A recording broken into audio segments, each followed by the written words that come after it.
Okay, I just want to welcome everybody to the webinar this evening. It is Wisconsin School Garden Day, so this is very appropriate to be talking about composting in schools with Mike Aprill. Mike has a doctorate in educational sustainability and is a national board certified teacher who has been teaching high school science courses for 23 years. He has led several high school environmental and science clubs, community task force, and community programs. In 2011, Mike was selected as Wisconsin's Energy Educator of the Year. And in 2013, Mike was selected by the Alliance of Climate Emergency, ACE, as Wisconsin's Teacher of the Year. His passion for climate change and sustainability inspired him to complete a doctorate in educational sustainability.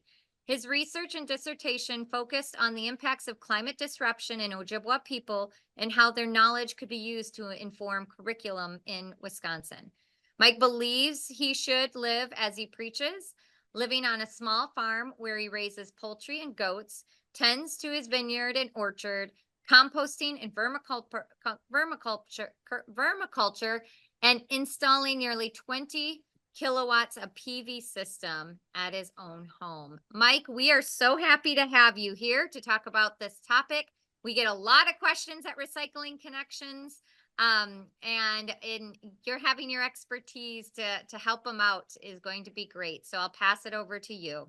Well, thanks for having me here. As Susan said, I've done a lot of stuff with composting. It's just one piece of the puzzle that we've done, and I'll kind of present what we've done, some mistakes we've made, some things we've learned from those mistakes, and hopefully others will not make the same mistakes. But as you compost, mistakes are totally normal. It's part of the process. So I'm going to share my slides here. Get me out of the way. So as I said, or Susan said, I have a doctorate in educational sustainability, and I teach in Sheboygan, and we have a compost program we've been doing for quite a while now. And so most of my background that I'm going to present today is related to what I've done through that program. Let's see here. So as I said, I teach in Sheboygan South. It's located just off of Lake Michigan and on the east side of the state.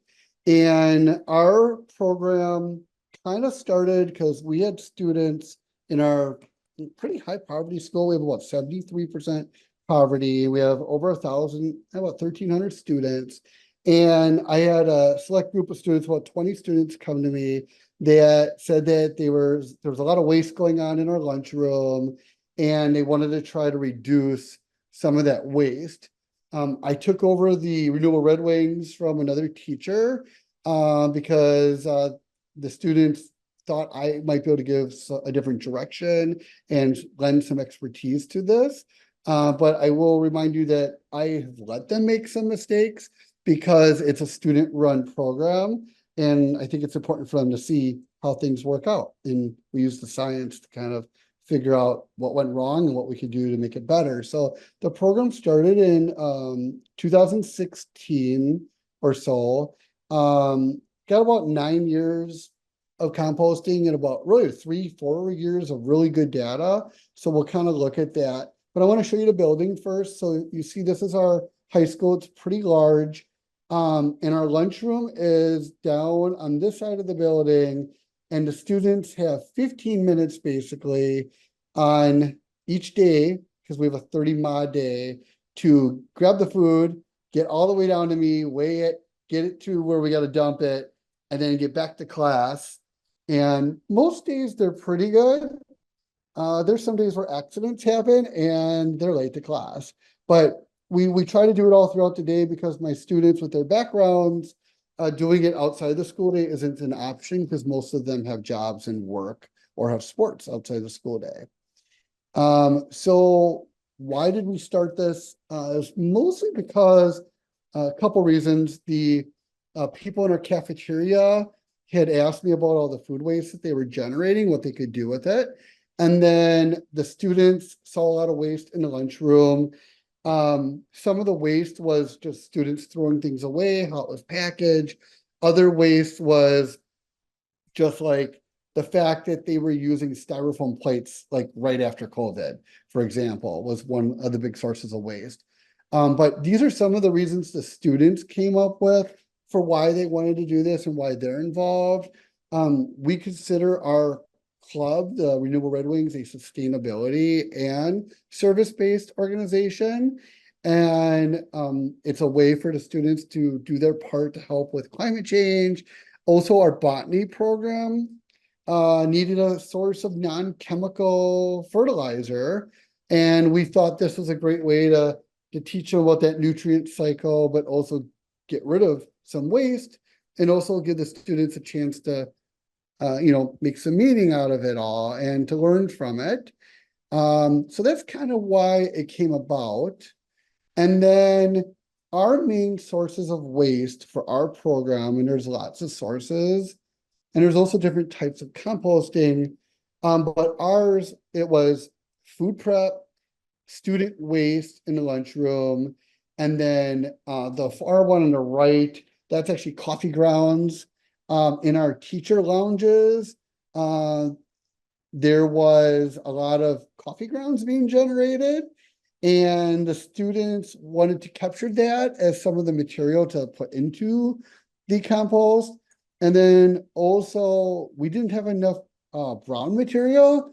And the paper towels from the teachers washing their hands as they eat ended up being a nice source for adding in the paper towels, which aren't very good at absorbing water, but they're really good at decomposing. So that's kind of how it started. We have our lunch people prepare 625 lunches a day. In addition, they prepare 200 lunches a day for our early learning center. And so they generate, a good amount of waste, much less waste than they used to, but they still generate some. There's certain things you just can't avoid. If, produce goes bad or gets bruised, or if, you got to cut the ends off of a pepper or something like that. So, and we do try to have as much fresh food for the students as possible, which it's going to have some waste.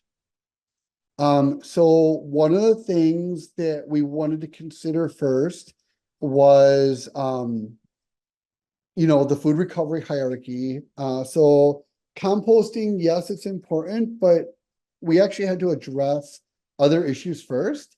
We wanted to really make sure we were reducing waste or not even bringing in as much waste before we were going to decide how much waste and how we were going to get rid of the waste. So obviously reducing the sources. So ordering as close to the right amount of food as possible is one of the things that they're always looking at, of course, to save money as well. Feeding hungry people. There are certain regulations in lunchrooms, like food can't leave. You can't take a plate of food or like a milk without taking a full plate of food. So the students kind of were looking at ways, how can we help with that and maybe help some of the other students. Now, right now, lunches are free at our school. So regardless, every kid can get a lunch. Other things to consider is like feeding animals and stuff like that. And I also, like as Susan said, I have a small farm, and that's one of the things that we do. That some of our food waste actually goes to chickens and goats before we would then put it in the compost, because the chickens and goats can compost it pretty much overnight. And then that then goes to the compost. But the EPA and USDA put this out in 2015, and you can see composting is pretty far down the line here. In preparing for this, we spoke to our director of food service, and her words when I spoke with her yesterday was that we really try to keep our waste down, and we track and follow trends with kids and what they're eating and their eating habits. So for example, if they notice in fall that they don't really want a lot of a certain food, then they don't order that food. And they know that the kids want more of that food in spring, then they order more of that food in spring, and vice versa. So they do watch those trends, and they really watch what is being wasted. Um, another thing to consider is the 4 Rs. The EPA and USDA put out a guide that we reference. And we actually used this before we decided to do composting, where we looked at, and as we improve our program, it actually allows you to do like a full audit of your program. But there's a couple of things to really keep in mind here. If you do decide to do a composting program, I strongly suggest you do an audit. Make sure that your staff in the cafeteria are aware of it, because they'll take it personal possibly, or think that you're just watching that they're not doing their job right, or something like that. Also, make sure administrators are involved as well, and students is probably the most important thing.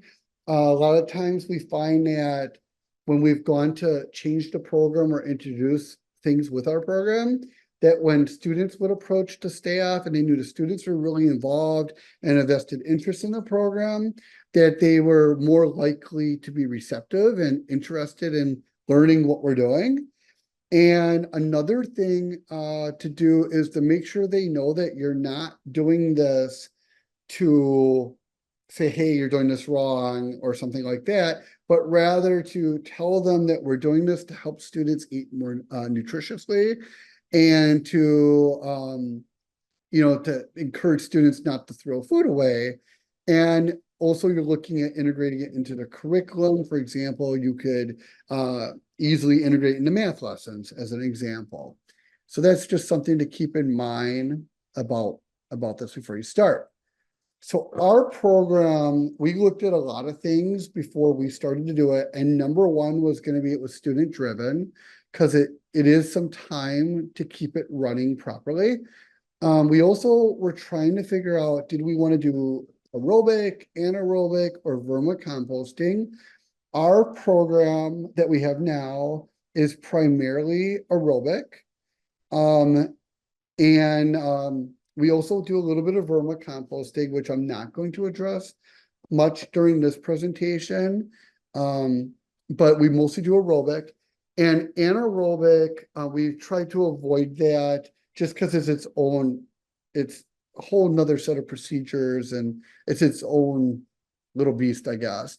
Other things that you should keep in mind if you're going to do this, make sure you're okay with being flexible and adapting, because you might have your compost working one day and then a week later, all of a sudden it's smelly or something, and you have to make tweaks to it or changes. You might suddenly have vermin that appear, and now you have to deal with the vermin. And we don't have problems very often, but they could happen. There's definitely hiccups along the way, definitely failures. We've had times where the compost, basically the bacteria, and it died, or we got too much water, or we were getting too much green material, not enough brown material. So just be willing to change that. Make it your own. In other words, don't try to make a program work that doesn't fit you guys. You could start off small. We did start off really small. I still consider it small, but we have a pretty good size compost pile, and I'll show you it. Actually, we have 3 piles. I'll show you in a moment. For us, it was really important to look at the science. I'm a science teacher. And so involving the students and showing them the science and how we use the science to make decisions. And I also try to encourage the students to be the ones that come up with the solutions, even if I might already know a solution for them. It's not just about the composting. There's a lot of learning that happens along the way for the community, teachers, other staff members, even our lunchroom staff, the students. I get questions every day about it. And you got to definitely be committed, and you got to have a plan for summer. What do you want to do in summer? Do you want to just let it go in summer? Do you want to maybe schedule to come in a couple of times in summer to turn things over? Do you want to not add in summer? Our particular program, we don't add in summer any much green material, but we do add some brown material. And we come in a couple of times a year, or a couple of times in the summer. I come in and I just turn it over a little bit, not a lot. I'm probably there a half an hour, maybe twice in the summer. So that's kind of our design. I do want to thank KEEP, the K-12 Energy Education Program from UWSP, because they have funded us for some of our improvements. A lot of the equipment I'm going to show you here that we suggest are things that they provided funding for. So I just want to make sure to send a shout out to them. They're a great resource. Plus, they offer mini grants for schools. I believe it's up to $700. So you can always contact KEEP for that. So some materials you're going to need. These are like, some of these are kind of the basic and some are optional and these were like essential for us. You need some way to store your compost. We currently use this bottom one you see with the bricks, but ours currently has the bricks on the sides, turned on their side to allow more airflow. It was there when I started, but we actually have a plan for improving that. You could always use like recycled pallets, or you could build something like this. You could buy pre-made composting bins and bins that turn it for you. You can make meshes out of pig panels or out of chicken wire. There's lots of ways. You just Google. It depends on what you want. How big do you want it? You could start small, you could start big. It depends what you want. And then you could even do open or pit composting. And I'll show you an example of that on my farm as well. But you need additional equipment if you're going to do that. We found that having a heavy wheelbarrow is really important. And we actually don't use the wheelbarrow so much for moving compost. We use the wheelbarrow to sift our compost into, and then we move the sifted compost to where we need it to. Also, you could have your sifters over like 5-gallon buckets. And then for us, this garbage can, which you might not necessarily need, you could use 5-gallon buckets. This one was crucial for us because we have to transport it about over half a mile, probably close to 3/4 of a mile across our campus, and maybe it's a half a mile each way. So, and sometimes it could be as heavy as 65 pounds. So we wanted to make sure students could do that no matter how able-bodied they were. We actually have one student that helps who's in a wheelchair. And we have another student who helps who's visually impaired with a cane and has some vision, but essentially is legally blind. So we wanted to make sure this was so that anyone could help. The wheels, the dolly, the trolley, I guess, separates from this because we weigh our compost daily. So that's why we have this particular system in place. Some other materials that we added that KEEP actually funded all of these. A compost thermometer that tells you how active your system is, and I'll talk about that more in a little bit. A temperature moisture reader, a meter, a garden fork, and this is a particular garden fork. Shovel, we like the hand garden cultivators, and then gloves of various sizes. We like the ones with the rubber on the bottom, and then the cloth backing. And then we also have, this is of course optional, we have compostable bags that we actually have some students that want to compost but can't at home, or they live in apartments. And we send these home to students and staff, and then they bring the compostable bags back to school, and then it goes in our compost pile. So to involve the community in that. Now I will say I do have a list of each of these items and the exact Amazon link for them. So if anyone is interested in it, I do have a handout that I can provide with those items. So the next thing you need to do is prepare your compost. We chose aerobic composting for our school. Couple of reasons. One, we had to make sure we could control odor. And we found that aerobic seemed to help with the odor control. If I wanted to have my administration on board with this, I could not have teachers complaining or other visitors complaining about the smell. You learn very quickly what can and can't go in a compost pile if you do generate a smell, but we've been pretty good about that. I guess that's probably the main reason why we do the aerobic. Also, it works pretty quick for us, you know, in a matter of in 4 months, we have, you know, functional compost. So number one is you need to have both brown and green waste, and I'll talk about what each of those are in a moment. You need water. You need some way to mix your materials and turn it. And then you'll get a finished product. You need some way to deal with the finished product, or a way to get rid of your finished product. So on the brown and green material, one more thing I will mention is we talk about water, we talk about mixing and adding air in there. That's part of that. But the other thing is you need carbon and you need nitrogen, and that's where the brown and green come into play. Okay, so here's some do's and don'ts, just some basics here. So, and this is for aerobic. You can compost other things, and there's other procedures if you do anaerobic or vermiculture. So fruits and vegetables, of course. In general, you want to be careful with manure, but we know chicken manure works great. And also goat manure for us works great. But the caveat to that is you want to make sure that whatever animals you're using, don't use pets. Whatever animals you're using, you want to make sure that you know that those animals, one, don't have chemicals. So for example, my farm where we pull some of this from, we're organic.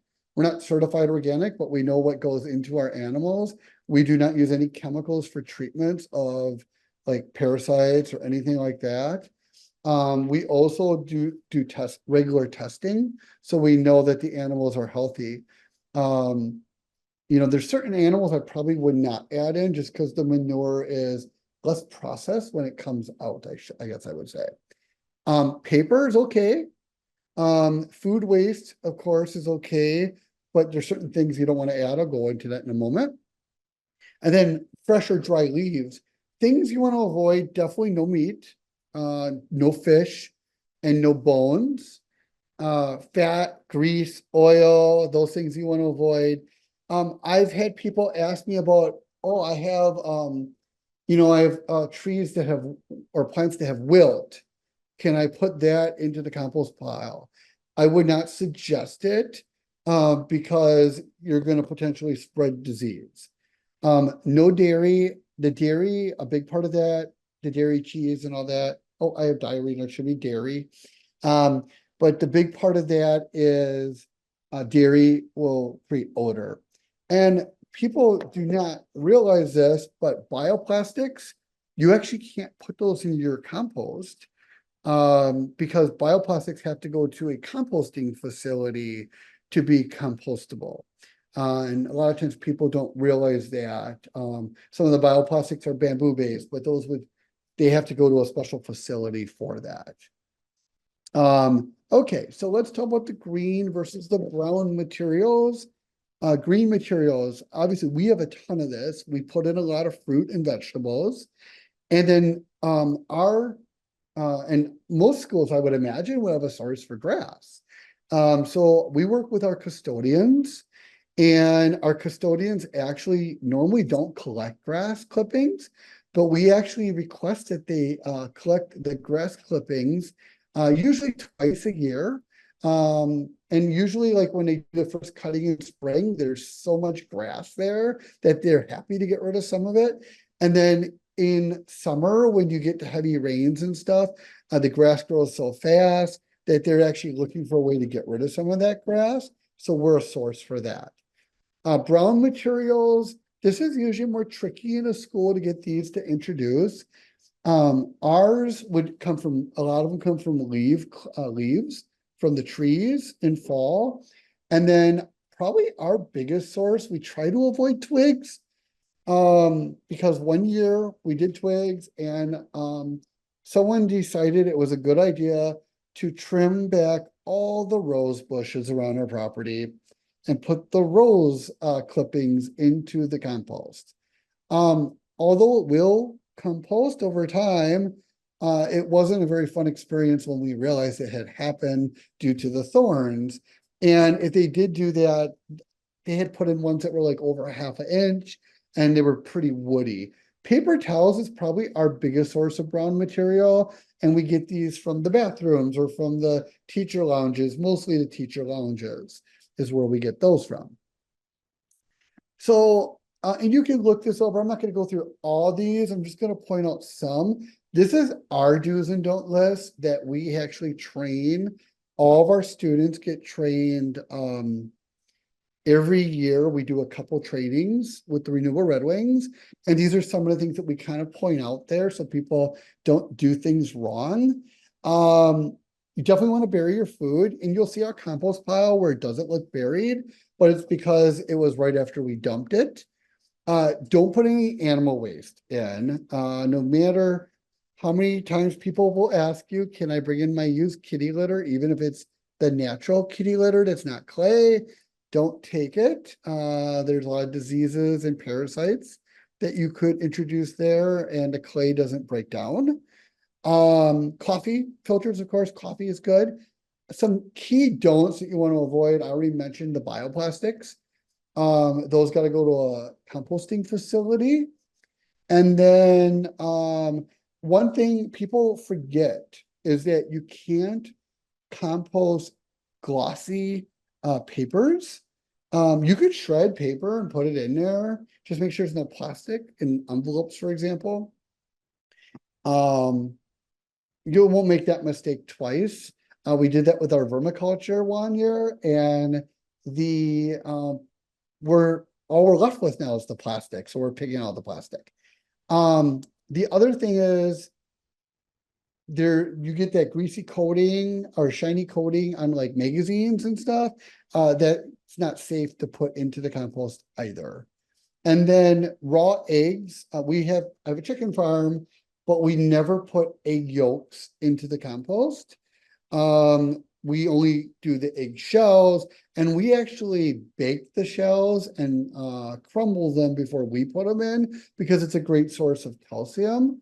But in general, like on my farm, we feed the shells back to the chickens, and that's higher up on that list of things to do first.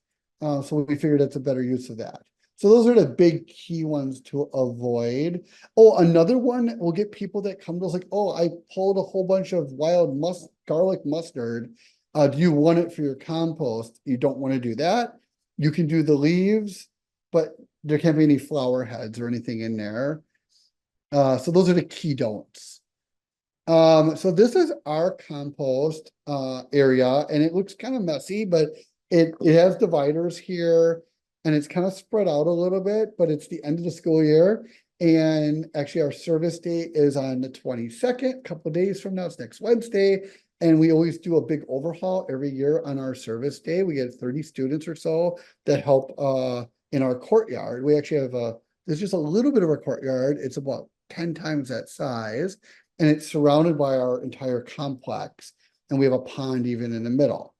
One thing you will see is we added these pavers in last year because we found in winter getting to the compost pile, which you don't want to be right next to where people are walking and stuff, because it could attract like bees and stuff like that. So we had to put this path in so the kids could get to it easier in winter, but we wanted it to be somewhat natural. So they do shovel this, but that was a lot easier to shovel than grass being shoveled.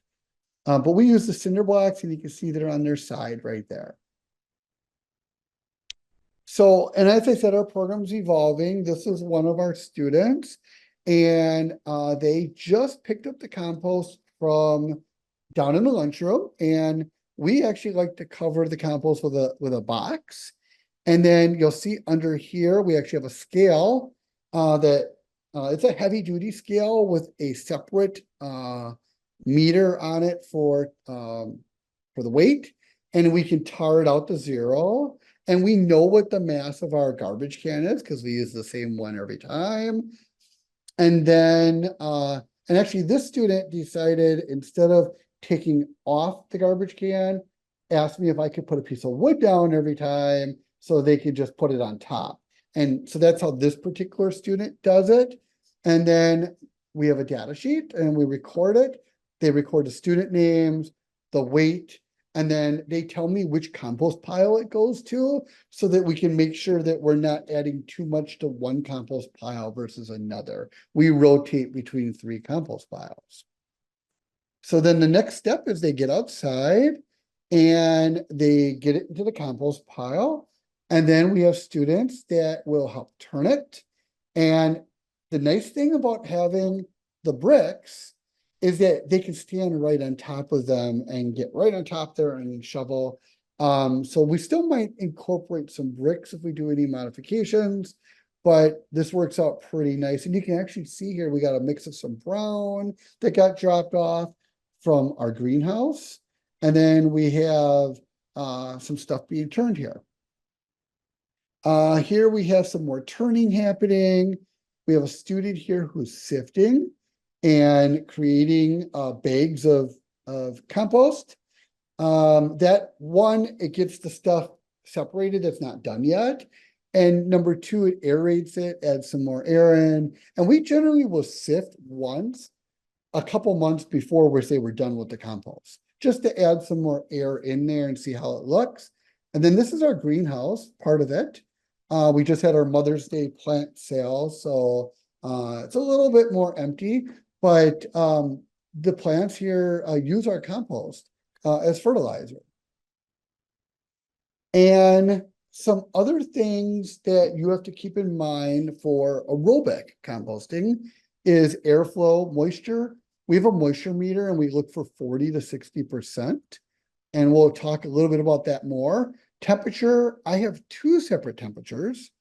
50 to 105, composting starts at 50. And then there's another temperature range that starts at 105. I'll talk about that separately. Of course, the brown and the green, which I've already talked about. So I want to talk about how we use our data to inform the composting. And I find that our composting works much better now that we have, that we actually have data to support it. Thank you again to Keep for the funds for that. So this is a picture of an actual meter reading. This student is taking the temperature of the compost, which we do every week. And she's taking the checking for moisture content. And she's taking them on the edge, but we will also take them in the middle, and we will also take them in the back. And we go down 20 to 24 inches for these temperature readings. And this is an example of one we just did. The temperature, this is in Celsius, but it ends up being 54 degrees Fahrenheit, which is above the 50, which is where composting starts. But we really like to see it in the yellow or the beginning of this orange. Ideally, the orange is like perfect. This is our moisture. As you can see, we are above the 60% mark. We're actually maybe a little bit above 70% here. So we have some issues that we'll have to address. And we are addressing them. We address them like the following week. We had a lot of rain recently in our part of the state. So that is probably why our moisture is so high. We're not going to overly stress about this number. We'll recheck it in another week and see if it went down. And then if it doesn't go down, then we'll start thinking about, okay, what should we consider? Temperature wise, we definitely need to address the temperature, but we've had some colder nights as well. But let's talk about temperature and how does composting happen? So there's actually 2 sets of bacteria that function in your compost. And you need to get these bacteria somehow, and I'll give you some options. There's mesophilic bacteria, which are medium temperature loving bacteria. They like to live between 50 and 105. That's what gets your composting started and gets it active. And then you have thermophilic, and those are the ones that you really need to get it to start decomposing quickly. And they don't come about to about 105 degrees Fahrenheit. And so you can see we're a little bit on the cooler side. So we're going to address, in about a week, we'll address this and get things cooking, literally. So this brings me to what we're doing this week. So this is my farm. That's actually one of my goats and one of the ducks, and we have chickens as well. And this is earlier this week, I was turning, actually wearing my Stevens Point shirt, I just realized, turning our compost. So as you can see, my compost is way, way, way in the open. It's in an open field. It's about 30 feet from our solar panels. It's away from where we have people because we have an open compost on the farm. So there is going to be more insects and stuff coming potentially and stuff. But what we do is we turn the compost, I probably turn it once a month, and we can actually go from non-compost to compost in about 8 weeks on the farm. If I were to take the temperature of this, it is well above the 105. And so what we're going to do is, and you could do this as well, is find a farmer and get some of their compost and maybe get a couple of 5-gallon buckets of it and mix that into your compost. And that could be a starter for you or a booster. Once again, make sure that it's safe compost, that the animals are healthy and so on. We really like the chicken and goat mix for us. We don't get a lot of duck compost, but we get a little bit of it. But we really like the mixture from the chickens because the chicken compost is a really dry compost. And then the goat compost adds sort of another level, a different mix of the carbon and nitrogen. We just really like to mix in that. And then there's a lot of pine shavings that goes in there with us as well. And then we also have a farm and we do pumpkins because pumpkins are a natural dewormer. So we have a lot of that organic matter that gets added as well. But, if the temperature is low, you got to get microbes somehow. And another option is, and I don't want to recommend particular brands, but any compost starter that's a 4-4-2 mix would work. And you can actually buy not just compost starter, but compost maker, which you could add every time you put food in there. We don't add it every time, but it's one of the recommendations the students have is to consider maybe adding it every once a week or once every 2 weeks to just get it to decompose faster because we're getting a little bit of a buildup of compost now. And then, so this is one of our piles. And you can see we got some plants growing in it or whatever as well. But I did some,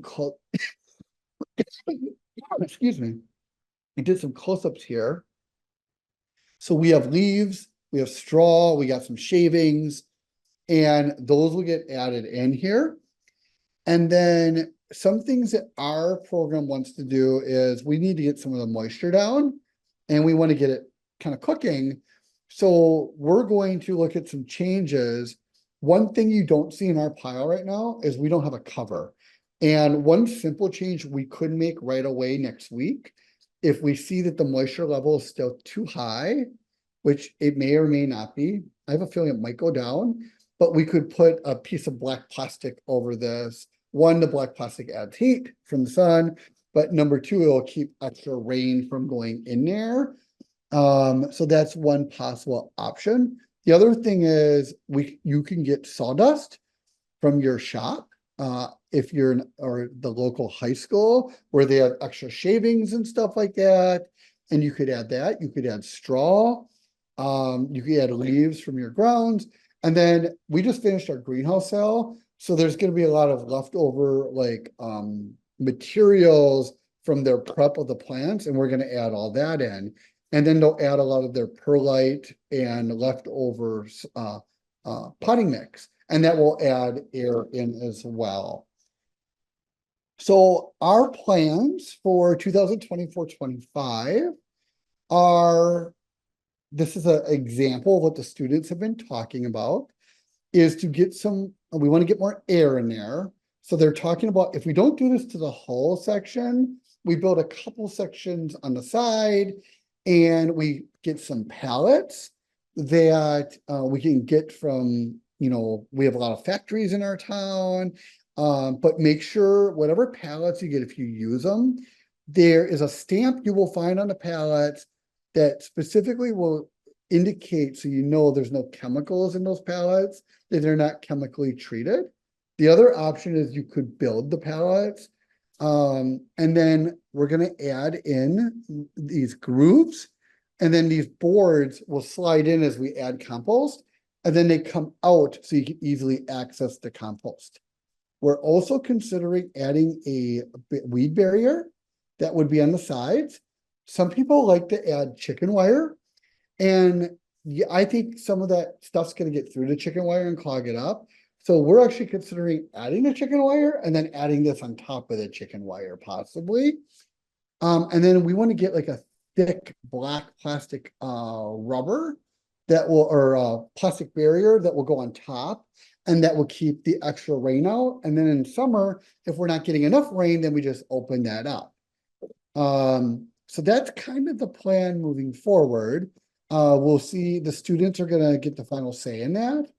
I know some things will work better than others, but I want the students to really make that decision. Then they'll analyze it from the science and see what's happening.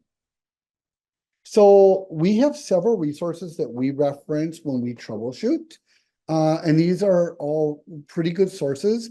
I know the first one is from 1996, but it's actually a really, really good source. It's from the Composting Council's National Backyard Composting Program Training Manual. And I have a link to it there. It's outdated as far as like graphics and stuff like that go, but a lot of the stuff is very, very accurate still. We found that for building bins, UW Extension has a lot of really good sources. The DNR actually has a page dedicated to recycling and composting specifically.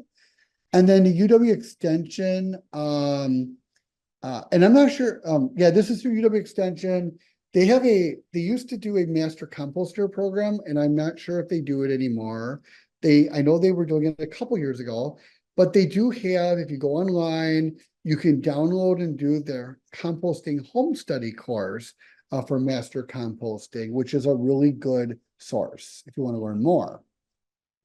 So, couple of words of advice, stick with it. You will reap the benefits of composting, and it's the ultimate form of recycling. It is sustainable, it nourishes the soil.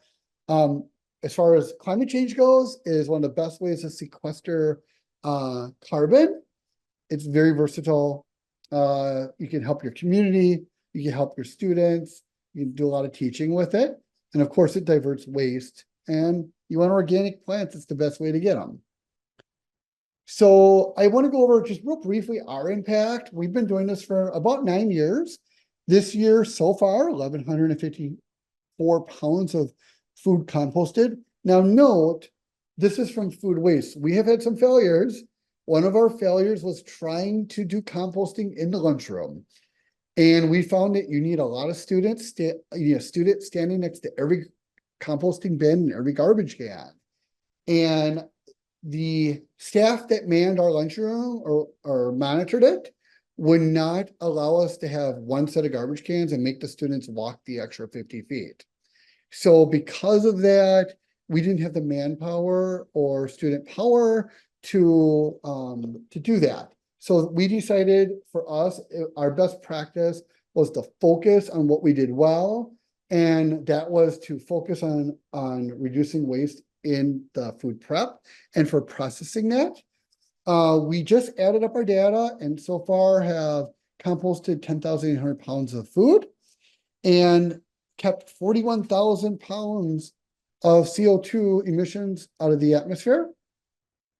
I always get the question about, aren't you producing some CO2? And the answer is yes, but you are keeping out more CO2 than you would be producing by various portions of that stream to get the food waste to the landfills. And there's a lot of other factors there that I'm not going to go into, but everyone agrees, the scientific community, that you're preventing about 3.8 pounds of CO2 from entering the atmosphere. And the University of Mississippi did a study on this, and this has been backed up, that is a pretty consistent number of CO2 prevented.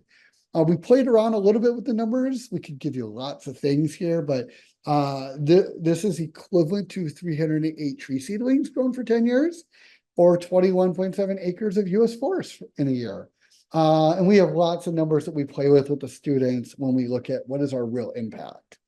So the students feel like they're really making a difference, and that's really important to have their interest. So I do want to briefly talk about what you could do for teaching. I am actually the Wisconsin State Lead for Subject to Climate.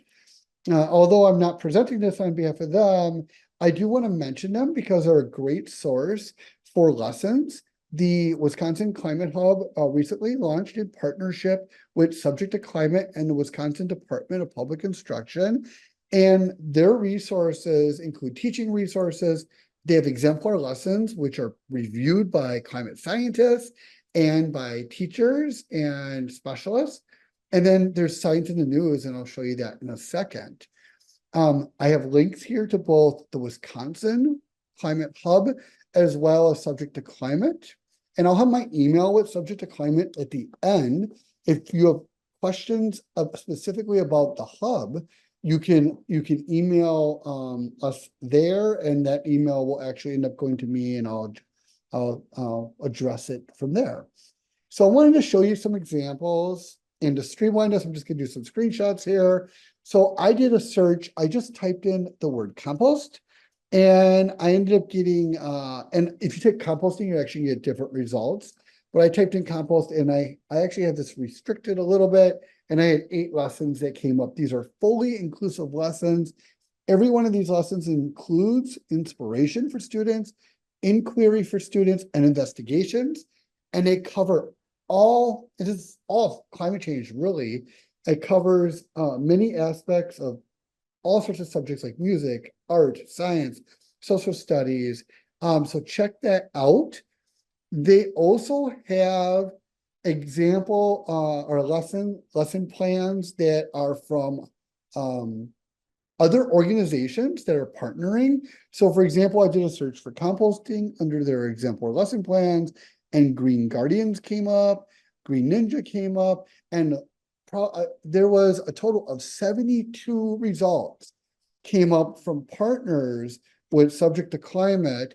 And these are lessons that were written by partner organizations that have been reviewed and approved by Subject to Climate, who's working, of course, with Wisconsin Department of Public Instruction to make sure that these are aligned with our environmental education standards in the state. And then lastly, this one I did a search for recycling. Of course, we're here, specifically talk about recycling, and composting is a type of recycling, but this is on news. And so I typed in recycling, and I had lots of items come up. But these top 3 were one on e-waste, one about Nigerian schools doing recyclables as part of tuition. I wish I could do that. That'd be nice. This one here is about restoring oyster reefs. So, and there's a huge variety of lessons all the way down to grade 5. If you have questions specifically about the hub, feel free to send an email there. And that's it. If anyone has any questions, I'd be happy to answer your questions at this time. First of all, thank you so much. That was awesome. It is really cool to hear from somebody who's actually been doing this for a long time and knows the ins and outs. Yeah, that was also really fascinating about the trying to collect the compost, the food waste from the students versus the food prep.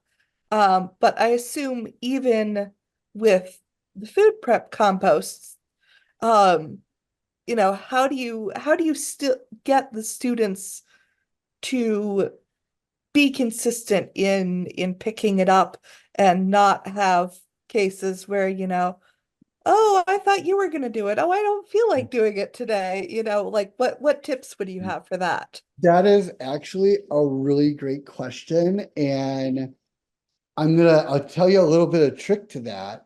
So we had the Renewable Red Wings, and when I took it over several years ago, they did not have any leaders. The leader was the teacher.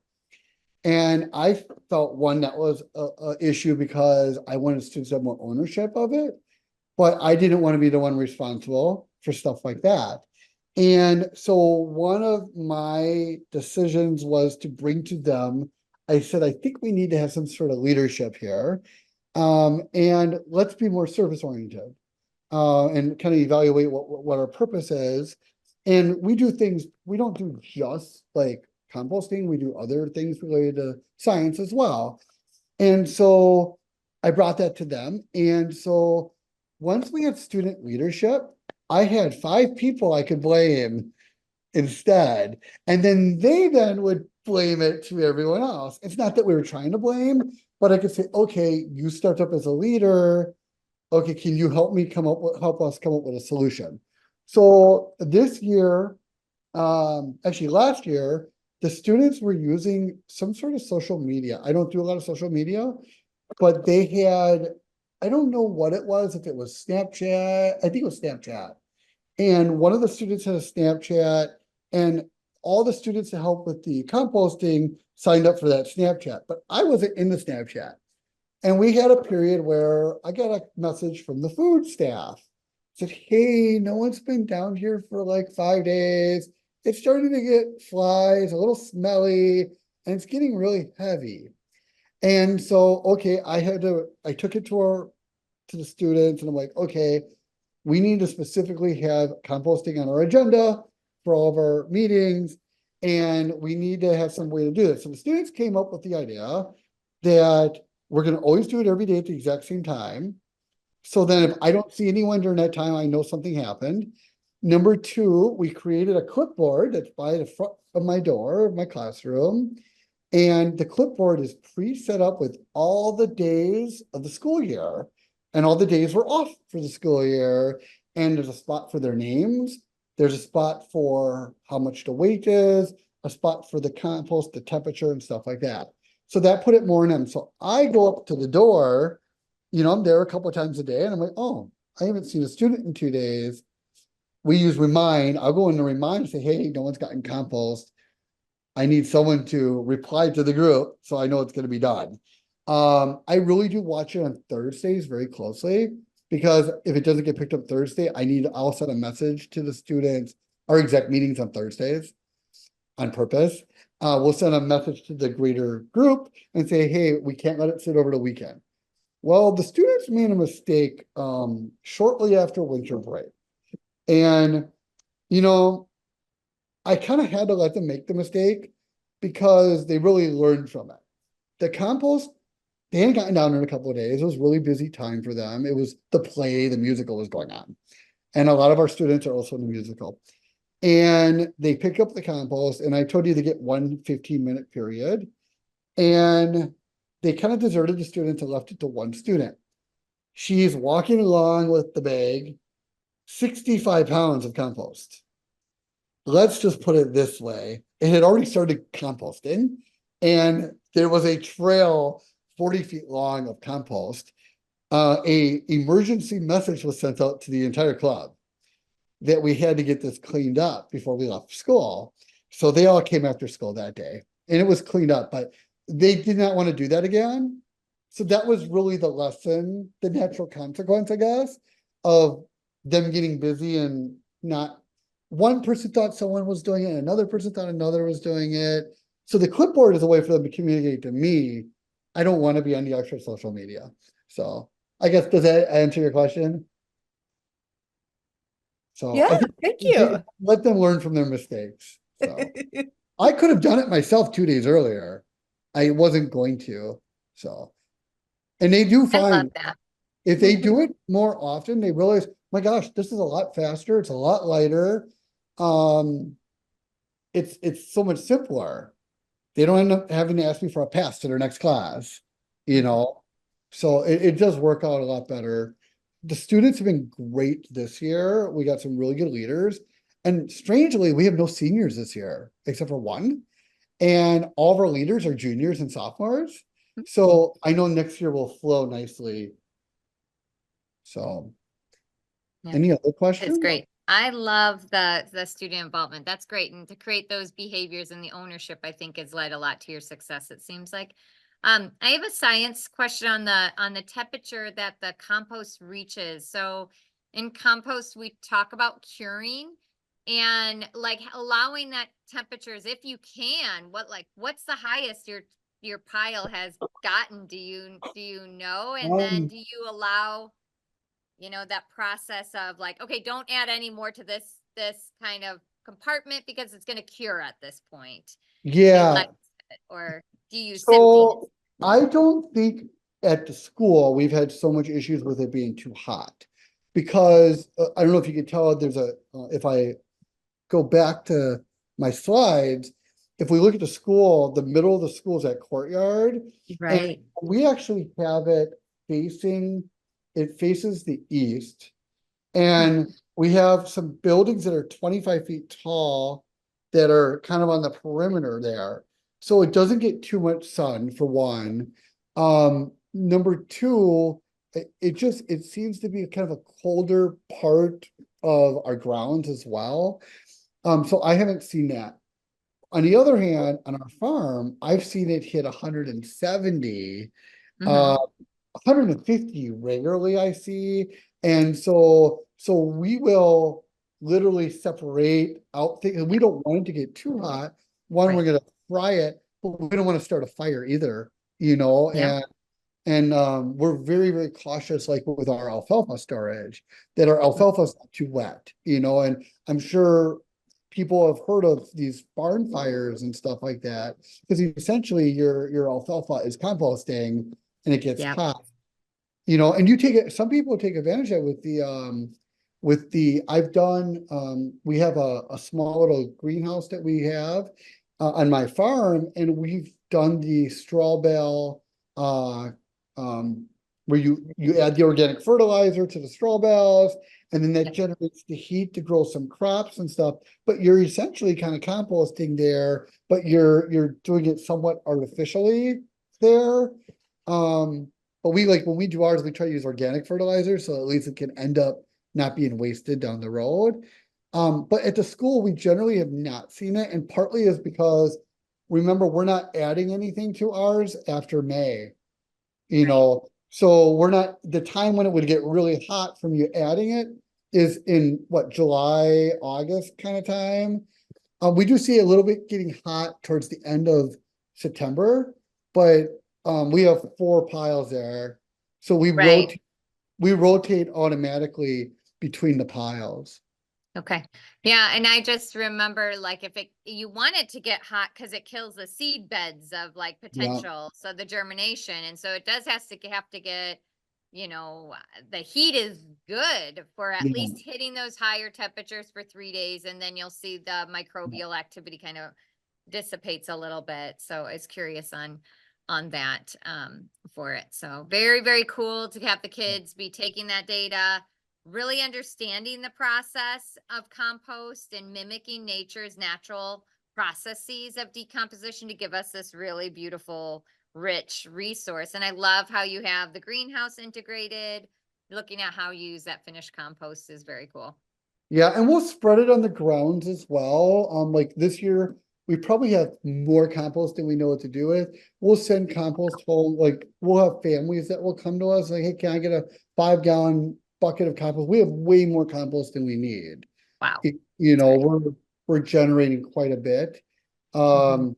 And then another mistake that happened is partly why our piles are so big, is that last year they did some work on the grounds, and someone got the idea that they could take the grass that they removed with all the soil attached to it and throw it into one of our compost piles. And so essentially we have this one whole section, until it got to a certain temperature, the grass was still in there. One whole section is essentially soil and not, it's on the far right, it's soil and not compost. So Yeah. we need to get that distributed so we have more room to spread out. Yeah. Huh. Well, that's cool. That's very cool. But communication with the custodians and staff, it's really important. And we do Yeah. video. The students will do videos a couple of times a year that go out to the whole student body and the Oh, staff good. about our composting. We do one right around Earth Day every year. We usually do one in the fall, right when, maybe a week or two after we get into school. What the students will periodically try to relaunch, like maybe for a week, we're gonna do composting in the lunchroom. And just so they can teach everyone about it, but there was so much non-compliance. And we had to have, let's say, 8 students down there, and we have 2 lunches, so 16 students really down there. And out of our 25 students, it's really tough to come by. Yeah, yeah. Well, that's good. And I commend you for your efforts. Really, it is hard to do the post-consumer in the in the cafeteria. You know, you're not alone on those kind of challenges of compliance and Yeah. habits and behaviors and students understanding, you know, what they can put in that bucket and what you can't. Yeah, and Um, we have made some strides, like when we have our renewable redway meetings now, we have all compostable stuff. When in the lunchroom, they don't use the disposable plates anymore. They're the more washing plates and stuff like that. oh, good reuse. So we've been able to get some tweaks there. And then as you saw, our lunch staff do really try to monitor student behaviors. And they do really try to take care of the kids that like need extra food and stuff That's great. to That's the great. limits that we're allowed to do. Yeah, yeah, that's great. Well, Mike, I am so happy for you to take the time. I know it's a Yep. busy time of year and I really appreciate this. This video will definitely be very helpful for others trying to make the efforts of composting in schools, and we're going to be happy to have this resource now Awesome. from Well, your I'm words. glad I So could thank help. you. If you guys Yeah. have questions, feel free to reach out. Okay. Okay. Well, thanks so much for joining tonight, everyone. Yep, no problem. Good night.